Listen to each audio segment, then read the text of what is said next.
여러분 안녕하십니까? 상징의 첫 번째 그림을 어떻게 읽을 것이냐를 한번 배워보도록 하겠습니다. 요한계시록 1장에는 예수 그리스도의 모습이 묘사가 됩니다.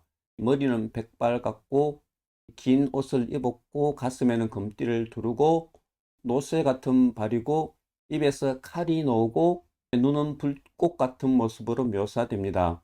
그림 자체에 우리가 집중을 하다 보면 어떤 그림인지 이해가 되지 않습니다. 일부분은 사람 같고 발을 보면 로봇 같고 입에서 칼이 나오고 도저히 이해가 되지 않는 것입니다. 그래서 여러분들이 이런 그림을 볼 때는 그림 자체에 주목을 하면 안 됩니다.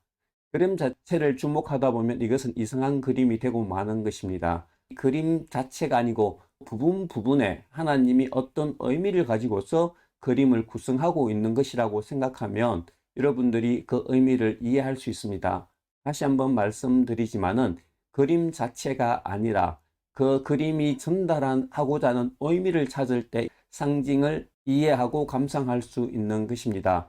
자, 그러면 제가 어떻게 이것을 찾을 수 있는가를 말씀드리겠습니다. 첫 번째, 긴 옷을 입었다. 성경에서 제사장이나 고귀한 사람들이 입는 옷을 나타내고 있습니다.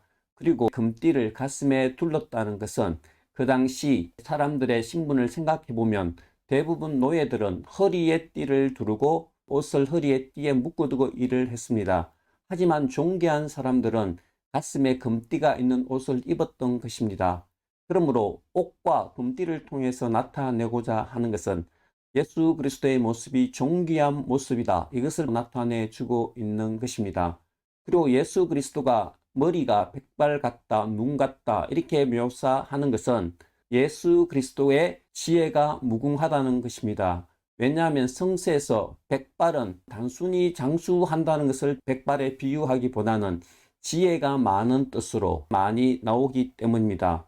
그러므로 예수 그리스도의 머리가 눈같이 희다는 말은 예수 그리스도가 지혜가 무궁무진하다는 것을 상징해 주고 있는 것입니다. 입에서 칼이 나온다는 것은 하나님의 말씀이 칼처럼 엄중함을 나타내는 것을 말합니다. 그리고 예수 그리스도의 눈이 불꽃과 같다는 것은 예수 그리스도의 눈을 피할 수 있는 사람은 아무도 없으며 또한 예수님은 우리의 외모와 겉모습을 보고 판단하는 것이 아니라 우리의 심중 깊은 것을 꿰뚫어 보고 계신다는 모습으로 이런 그림으로 보여주고 있는 것입니다.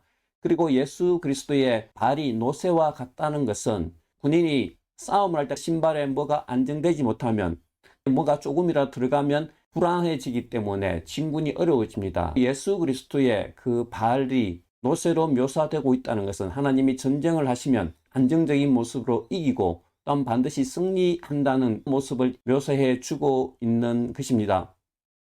그러므로 이 전체 그림은 하나님이 예수 그리스도의 존귀함, 예수 그리스도의 능력, 그리고 예수 그리스도의 엄중함 이런 모든 메시지를 이 작은 그림 부분에 담아서 전달하는 것입니다. 여러분들이 이 메시지에 주목하지 못하고 그냥 그림에만 초점을 맞춘다면 조금 전에 말씀드린 것처럼 이 그림은 기괴한 그림이고 우리가 알 수 없는 말씀인 것입니다.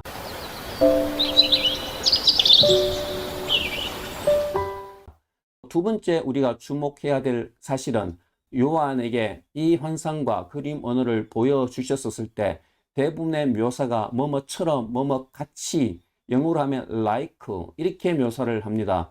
왜냐하면 요한이 본 것을 글로 적으려고 할 때 이 말은 그 본 것을 다 글로 표현할 수 없음을 말합니다.